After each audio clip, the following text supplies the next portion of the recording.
You can get more than one dark side person in here. That's see. Good. I see. Well, welcome back. And good afternoon, members of the jury.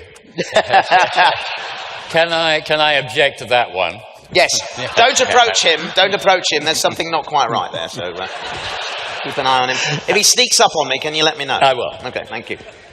So welcome back to Star Wars Celebration. Thank you. It's great to be here. It's lovely that you must enjoy it because you come back time and time again. I do, because I get to talk to people like you and people like you. Now, your background is, of course, as a stage performer, so you must enjoy that connection with the audience. Yes, yes, it's great to be in front of a lively, live group of people. Movies are great too, but you know what they do. They capture what you've done and they take it away on a box, and then you see bits of it later. Whereas here you get everything now, for better or for worse. Absolutely. Now, until The Force Awakens, apart from R2 and 3PO, there's a lot of rules here, you were the only actor in a lead role to have appeared in the classic trilogy and the prequels. That is true. What was it like getting that call to go back again? It was great, and of course it came out of the blue. I thought I was dead forever. Well, I am dead forever. But I didn't know George was going to go backwards, and initially he didn't either. But when Vader became such a fascinating character, he thought it would be fascinating to complete what was in the back of his mind, bring it to the front, and tell you his story. So I got a call, rather like the first one I had. George Lucas is in town, he'd like to see you. And I thought, well, he's just come to say hello, that's great. But no, it was 3 more movies. And I went in to a hotel room, and he said, I said this morning already, but it's absolutely true. He said, what do you want to drink? And I said, I'll go for the water. And then he said, you know anyone who wants to play an emperor? I said, yes, please. He said, okay, you can give the water back. That's the shortest audition I've ever had. And then he told me about this character called Senator Palpatine, who is clearly the young version of the emperor. And he just said he's a straightforward sort of guy, not particularly unlikable, maybe a little hypocritical, just like your average politician. So, and then he said, and this other person in the background, I should tell you a little bit about that, but it doesn't really affect you directly, or it won't immediately. And that was Darth Sidious, of course. And I had no idea who this person was, let alone that it would turn out to be me. And quite a few other people didn't either.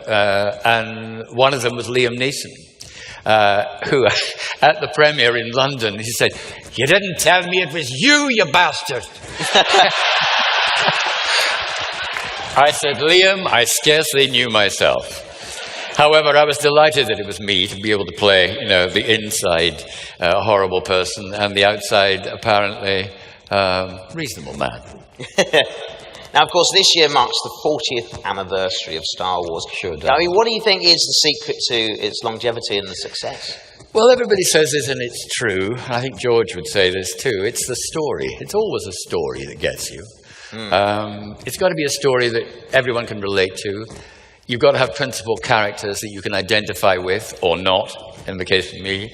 And it's got to have some kind of moral trajectory. And that's the great thing about the whole saga, is it does do that. And of course, the story of Vader, who we all thought was the most diabolical, evil monster that had ever been created when we saw the first 2 movies, turns out to have a past and severe psychological difficulties, and also a propensity to hope for too much and to fear too little. Perfect recipe as far as Palpatine is concerned to pull him to the dark side.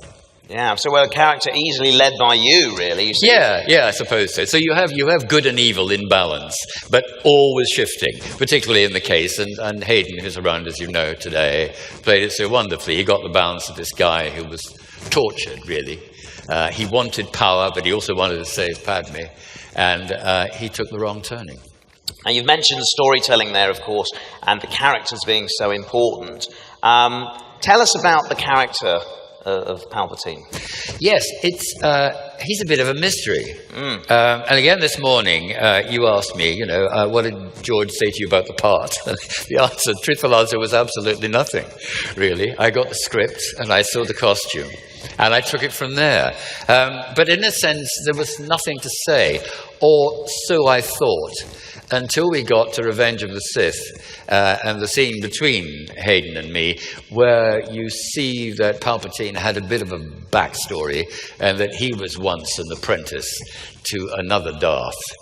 So I guess that he really was human. I'd always thought of him as a sort of solid block of evil without any humanity whatsoever. But I guess one time in his life and his trajectory, he had a human heart beating in there too. But I speculate.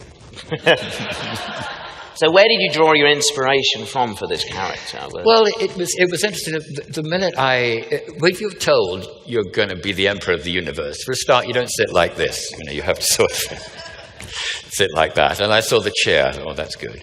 Every emperor needs a throne. So there was already a kind of given area. And I thought, and he's supposed to be initially about 120. So I thought, well, there won't be much movement involved, and that will be good too. And then I saw this face that they created in front of me, literally, and the yellow eyes. And I thought he looked like a sort of revolting reptile of some kind, a kind of toad. So I started to think about a voice, and this sort of came in, noise of a toad. And I tried to get out that and this, and to keep it going. And nobody said stop. Except there was one rather worrying moment in Return of the Jedi when Richard Marquand, who you know is the director of the film, he said, now I'm going to give you a tape of Clive Revill, wonderful actor, as you know, who did the voice in Empire Strikes Back. And if you can get your voice close to his, George might let you keep it. I thought, what? I said, I've done all this work and I'm now... He said, oh, never mind, just go on doing what you're doing. I'm sure it'll be fine. And it was, thank goodness. But it was a voice that matched the face. And it was very interesting to have the opportunity to go back and try to be a persuasive guy, who was really quite pleasant and nice on television, but all the time there was this monster inside. And George, who's very shy about giving notes, gave me a really good one. And that was, imagine that your face, my face, Ian McDiarmid's face, is a mask. And underneath the mask is this monster. So every time you were seeing me and I was being Palpatine, there was a kind of strain behind it all, which he was always trying not to show, of course, because he wanted to appear to be a virtuous Democrat. But doesn't everybody want to appear to be a virtuous Democrat when they start their political careers? Now, as an actor, is there any sort of particular routine you go through to get into character, or is it something you can just switch on and off? Not really. Yes, because movies, as you know, move so quickly. And you get the lines, and sometimes in Star Wars case, at the last minute, so you're concentrating on getting those into your head. And then everybody pushes the button at the same time, so you just have to go. But when we did the prequels, I had the experience of playing the character before, so all that was unwritten. But as I said to you earlier, it was the script, the chair, the face, the yellow eyes, and the voice. So I just made sure they were all functioning before George said action. Now, you've mentioned most of your character's facets there, but you've missed out one. That's the laugh. Oh, yes. That's the thing we all know and love, is the laugh and the screams. Now, before we talk about it, I've got a little montage of your finest laughter scream. Oh, really? Let's have a look. Oh, hey. Oh, well, that sounds like a gas.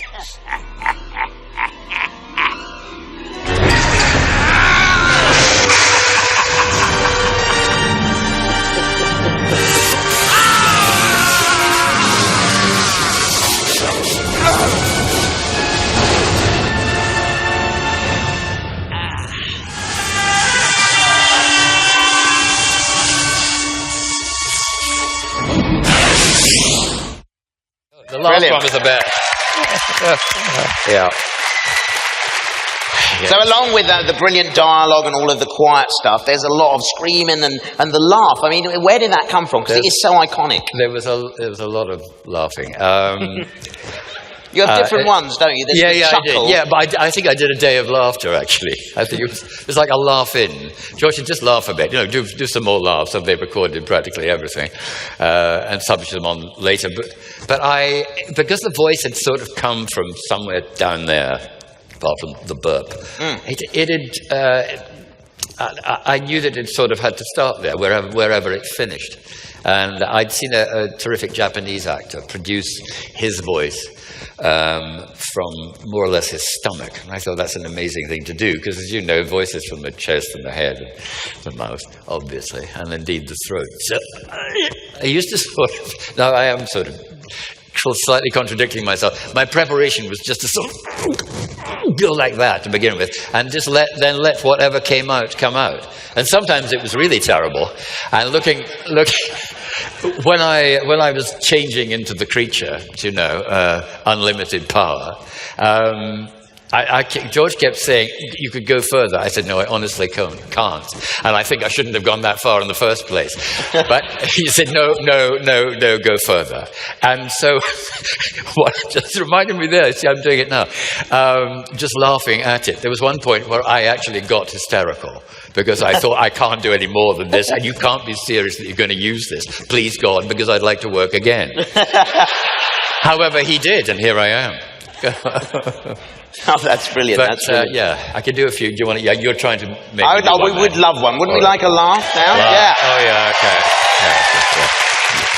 Okay. Get it done.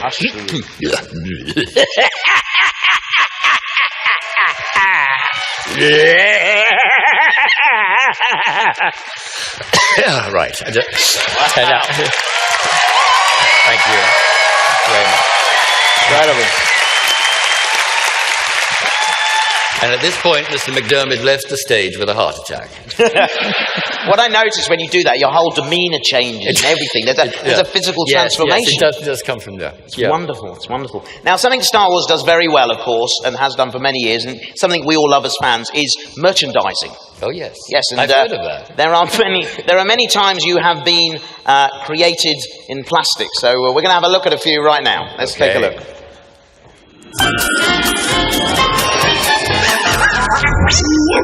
Okay, before we see some, do you have any favourite pieces? Favourite pieces of plastic? Yeah, merchandise. Of your character. Yes. A Pez dispenser. Pez dispenser? Yeah. I think we got that one. You got that? That's when I knew I'd really made it. There we are. Look, there's a collection of Pez. Oh, yeah. See? There you are. You know you've made it, don't you, when people can flip your head up and pop a little sweetie out? Yes, do you find that? Yeah, you've made it in your career then, haven't you? Yeah. You need do nothing else. Absolutely. Okay, what have we got next? So there we go. Look, that's Palpatine and Yoda having a water fight, I think. Oh, yes. It's brilliant, isn't it, where they've kind of created your power. It's dangerous if electricity goes through water, isn't it? Yeah. Yes. Okay, and the final one, what do we have? Oh, there's another one. All right. Another bobblehead. Do you think they've captured you there in plastic? Yes, they have. I'm inside that thing. Yeah. What we'd all like to know, Ian, is do you own any of these things? In your house, I imagine it's quite a posh house with lovely leather and wood and things. Is there one of these? Nothing like that at all. Is there anything like this sat on the side? No. No. But in lots of friends' houses, there are many. And some of them unsigned. Oh. Now they're really worth the money. They are. Thank you, Ian. That is immortalised in plastic. Fantastic. Yeah, great. So, now Return of the Jedi. Oh, there we are. Oh, yeah. For us, it was my first Star Wars film. Yeah. It brings up a very important question. What was it like to work with an 11-year-old Warwick Davis? Do you remember me at all? If memory serves, I can't remember. No. Well, we didn't encounter each other, did we? Yes. I also, and you used to come to the theatre that I ran. I remember, and I saw you in the audience a couple of times. But then you later, of course, became an Ewok. And then things got very difficult between us, didn't they? And frankly, they still are, To be defeated by a gang of teddy bears with him, it's not how I imagined the most powerful emperor ever created. was going to end his life. You've got to let it go, Ian. You've got to let it go. I can't.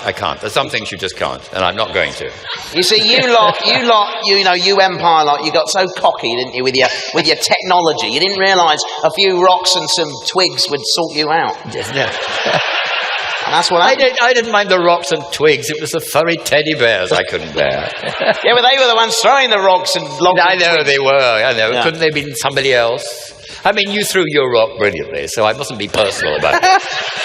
Can I have that as a quote? As a concept, you know. As a Can I have that? Genesis. Absolutely, yeah. I'm going to have that as a quote. You threw your log brilliantly. Yes. Ian McDiarmid. Yeah, very good. I'll sign it if you want.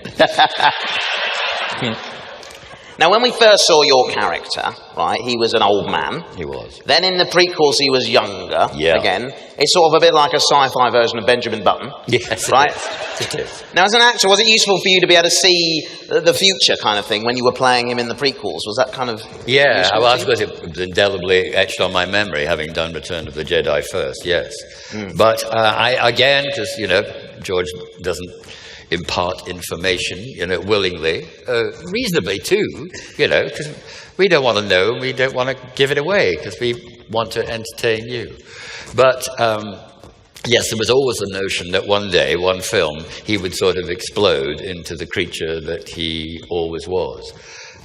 So every now and again, in the films, I would let little bits of the voice as Palpatine sort of go into the Emperor area. And the day when we filmed a particular scene, the scene with Hayden in the theatre, I'd gone through a pretty arduous day filming. I'd done my bit of fighting. It wasn't a lot, but I did it in the morning. And I also had to go at the transformation scene when he turns into the monster. And during that scene, there were 4 wind machines, you know about this, and they drive them at you. That's because it looks best for the hair, apparently. And so they did. And that day, you know they're going to do it because the wig people nail your wig to your head if you happen to be wearing one. Anyway, they did that. And of course, what everyone forgets is, however clean the studio is, there's still a lot of dust to be chucked up. So it was chucked up, and most of it was chucked down my throat, into my chest, and up my nose. And then I had to do that scene in the opera with Hayden at the end of the day. It was a Friday afternoon. And I said to George, well, the voice is just a little bit hoarse. And he said, that's great, Ian. That's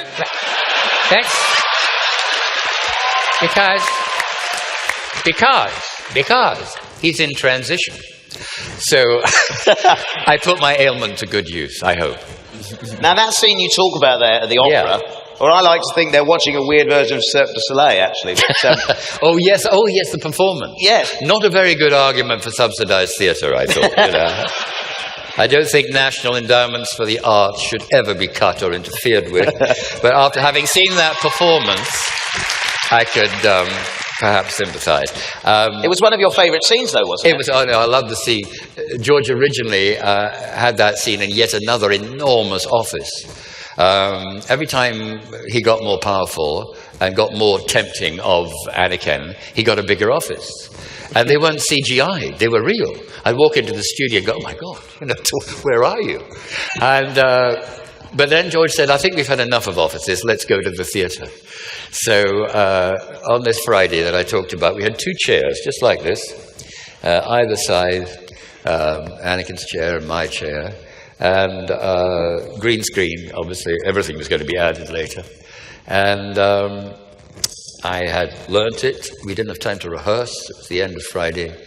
And Hayden, who was there and was doing it with me, obviously, George said, we'll be on you all day today. And it was 4:30. There wasn't much of the day left. And then we'll be on you, Hayden, on Monday. And I thought, well, can't we both be on Monday? You know, because my voice would get better. And he said, no, don't worry. You know, if we don't like it, we'll do it again on Monday. But I'd like you to do it. A long scene, as you know. Don't stop. They'll throw you a line if you need one. But don't stop. That's all to do with continuity and so on. And in front of me were 2, just where that box is now. there were two cameramen, two of the best in the business, who slid along on this moving track every now and again. And I knew I had their utmost concentration and brilliance. They were down below me because they were trying to make me look as hideous as possible, you know, and that's lots of jowl and everything else. And I did the scene about 20 times, and I didn't need to call for a line, miraculously. And what helped me was Aidan's fantastic concentration on this side, the two guys, and my ability to ignore mobile phones, which went off intermittently from the video village. I knew I shouldn't stop. So it was a very strange day, and I thought when we'd finished, well, we'll certainly be doing all that again on Monday. And George said, no, I've got what I want, and on Monday we'll be round on Hayden. So it's memorable from that point. I also, because it's such an interesting scene, one of the longest, I think, in the whole saga, with a good story in it, the story of Darth Plagueis. Of course, I wanted to give it my best shot, and I was kind of worried that with all that going on and what I've described to you, best shots would not be available. However, when they put it all together, and maybe the fact that I was a bit internally stressed added something to it. So when I saw the final version at the ranch, as it happens, I didn't want to kill myself. Well, let's indulge ourselves now and see that scene in its entirety. The Jedi are selfless. They only care about others.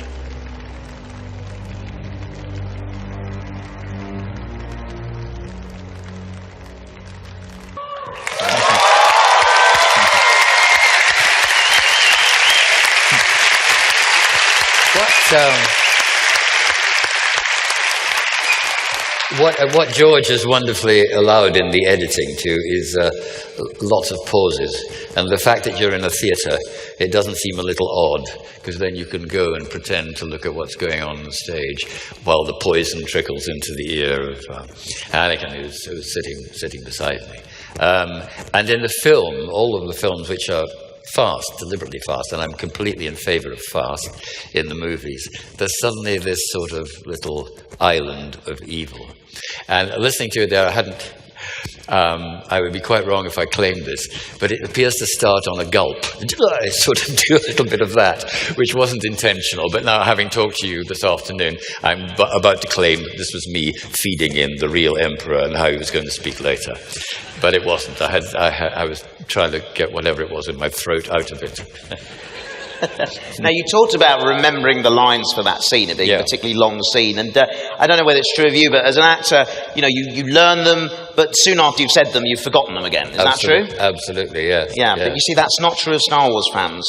They remember every line that we said, don't they, in the movies? Much better than we ever would. Is that right? Who can remember the lines from the movies? Mm-hmm. Yeah? Okay. Who thinks they know Ian's lines from the movie? Oh dear, he's excited. Okay, let's have a look. Who have we got here? Let's have a look. Somebody interesting who might be able to do this. Let's have... who are we pointing at? He doesn't want to be pointed at by the look of it. He doesn't want to be pointed at. Let's have you, sir. Come up and join me on the stage over here. Let's give him a round of applause. Okay. Thank you very much. Just make your way up the stairs carefully. Can someone frisk him on the way up, please? Thank you very much. Okay, come and join me over here in my chair as we play a little game. Complete the Senate. Ants. Oh, I see. Senators. Very clever. Okay, so what I'm going to do now, I'm going to play you 3 clips, okay, one at a time. I'm going to pause the video at a moment where either Ian's about to speak or he starts to speak. You have to complete the line. Do you think you can do this? I think so, yes. What is your name, by the way? Jeremy. Jeremy. Okay, Jeremy. So you want to turn to the big screen up there and concentrate. Let's play the first clip. Here we go. Take your weapon. Okay, here we go.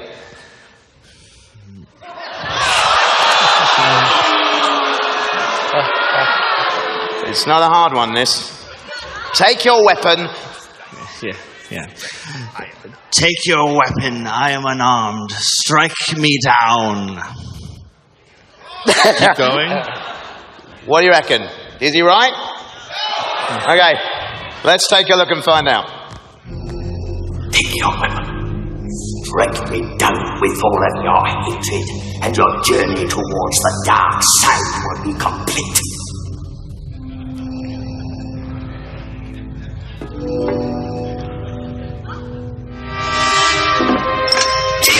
Okay, not as easy as you thought, is it? No. Did you remember that one, Ian? Not for a second. Okay. No. Okay, right, here comes number 2. Concentrate now, focus.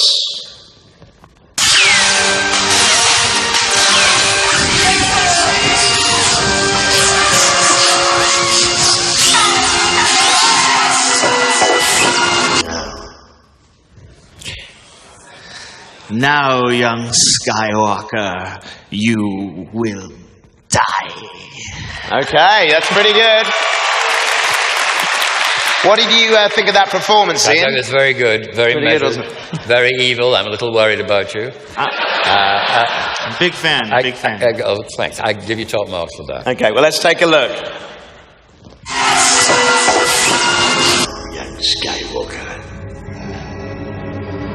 you will die. Brilliant. Now, what I loved about that line, Ian, was the kind of matter-of-fact way that Yeah. you said it. It's beautiful. Gonna happen. Yes. Okay, so you got one right so far. Let's look at the final clip. Once more, the Sith will rule the galaxy, and we will have peace. Oh, Very good. pretty good. Very good. It's All right. it's a very long journey from power to peace, but you made it. All right, let's take a look, see if you're right. The Sith will rule the galaxy. And we shall have peace. What's your name again? Jeremy, thanks very much for playing. Great. Complete the sentence. Well done, Jeremy. Congratulations. He did pretty well there, didn't Very he? well indeed. Performance was good, the pauses. Exactly, yes. It's marvellous. And the journey into peace. Right, we've had a lovely chat here, Ian, but now it's time for me to hand over the reins to our wonderful audience here to ask you some questions. We've got Mark and Elliot in the house. Where are you, Mark? He's not even here. He's left. Elliot? Yeah, I'm right down front here. Elliot's over here. All right. Fantastic. Okay, let's have our first question for Ian, please. I've been, stewing on this because I had a real question and a geek question, but this is the only chance I'm ever going to have, so I'm going to embrace the inner dark side fanboy and go with the geek question. If I were to tell you that the Senate will decide your fate, what would you say back to me?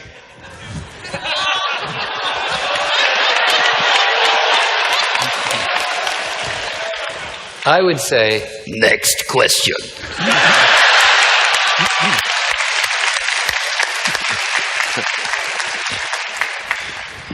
Warwick, I'm right up the middle, all the way up top. Okay. All the way up top, I'm with D. Come on over, D. D has a question. Mr. McDiarmid, thank you for being here. I'm wondering certain mysteries about the character, like whether Darth Plagueis was his master, whether he helped create Anakin with midichlorians, whether he was deformed or revealed.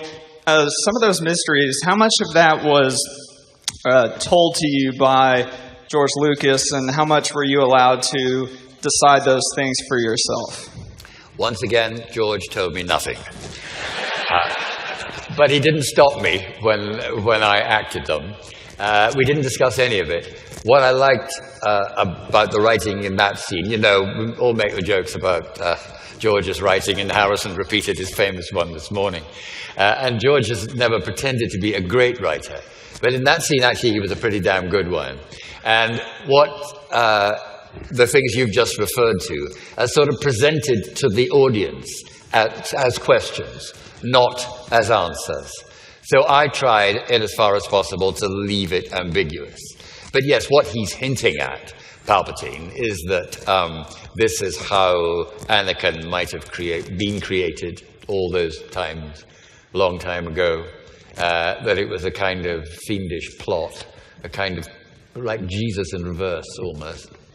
And also the fact that Plagueis had absolute power and the power over life and death, which might be useful as far as Padme is concerned.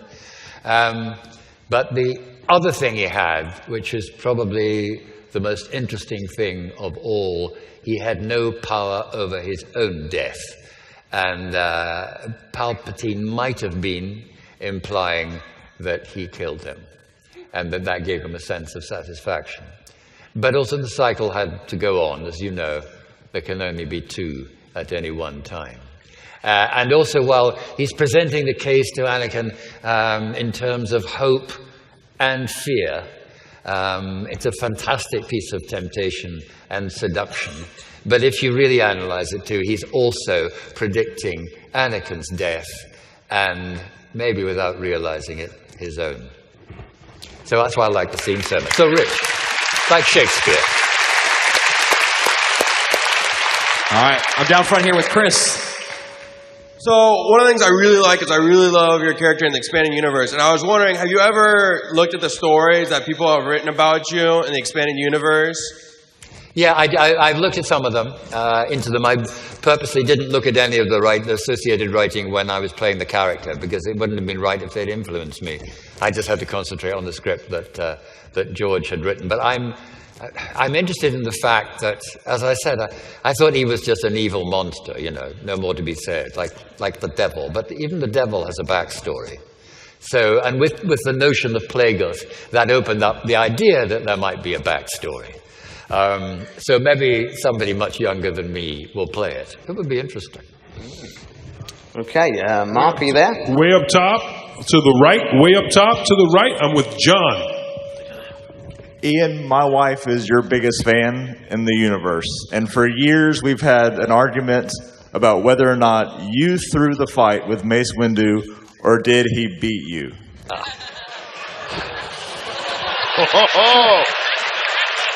I mean, of course he didn't beat me. You know, Sam Jackson beat me. Yeah, to a pulp, really. In terms of expertise, you know, he could really fight like the guys who are brilliant swordsmen, as you must have worked out. I learned how to do it a bit, and I had a fantastic stunt double who did most of it. But the whole idea was to, once again, it was a stage in the temptation of Anakin. It was for his benefit.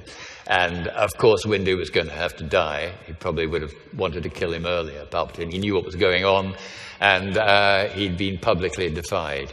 But it was, again, part of the process leading to the fact that poor old Palpatine was now going to be attacked by this much younger person, and that Anakin might find that vaguely objectionable. Very good. So you can relay that back to your wife. Yeah. Okay, who do we have down here with Nathan? It's well known that Samuel Jackson had a hand in designing Mace Windu's lightsaber. He did. Did you have a hand in designing Palpatine's? No. With its elegance and design? None whatsoever, you know. And I'm only just getting over it. I didn't know I needed a lightsaber. Of course, Palpatine did.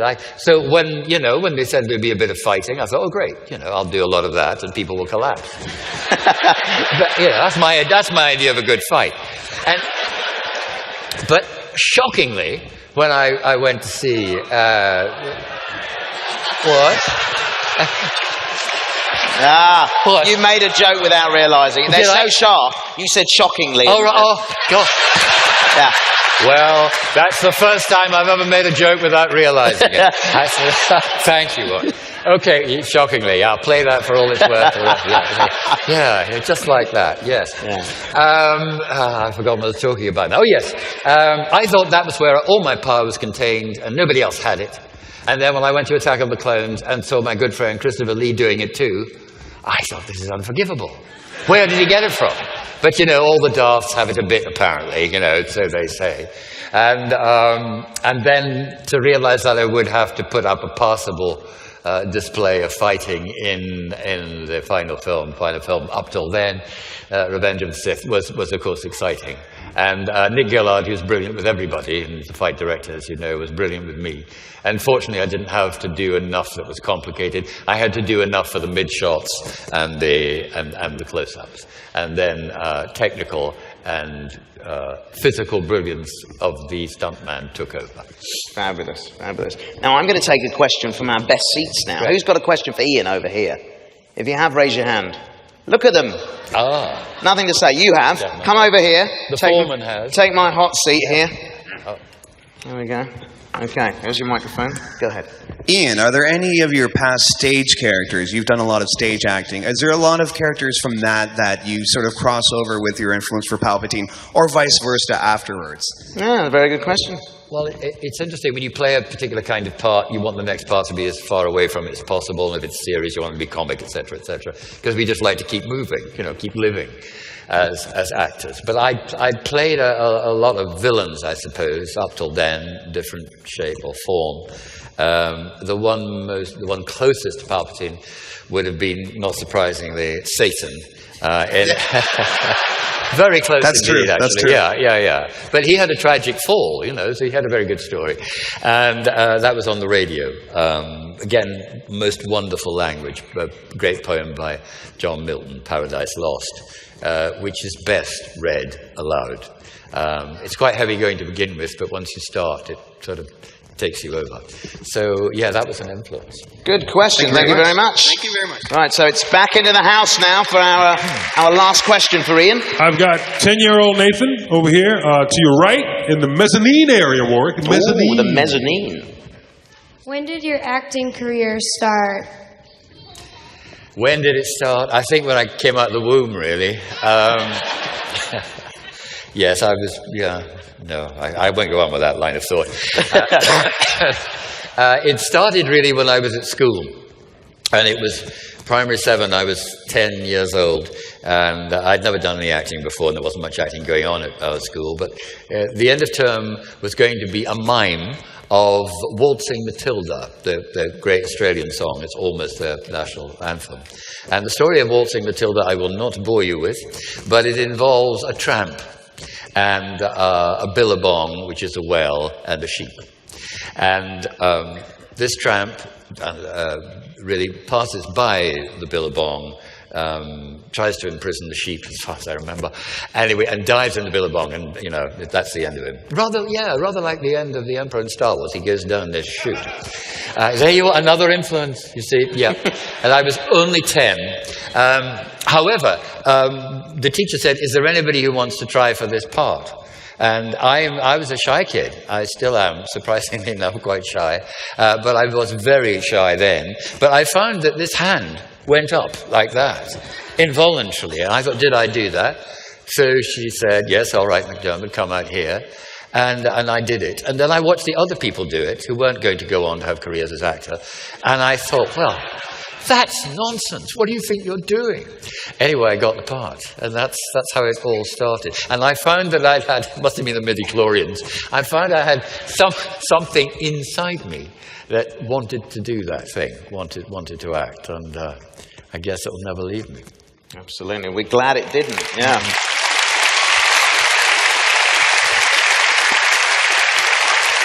Now, finally, Ian, after 35 years as a major part of Star Wars, do you have any closing words for the fans? Well, it's interesting. One of the things I really admire about George is a person, and George is a creator of this amazing saga, is his attention to great stories, great myths, but also the present. And Star Wars, as far as the Emperor's story is concerned, is about somebody who preaches democracy and acts as an authoritarian. And all I would say is that hasn't gone away, it probably won't go away. There's a lot of that about. So keep your wits about you. Ladies and gentlemen, please give it up for Ian McDiarmid. Thank you all. Good to see you. Thank you, Ian. Thank you.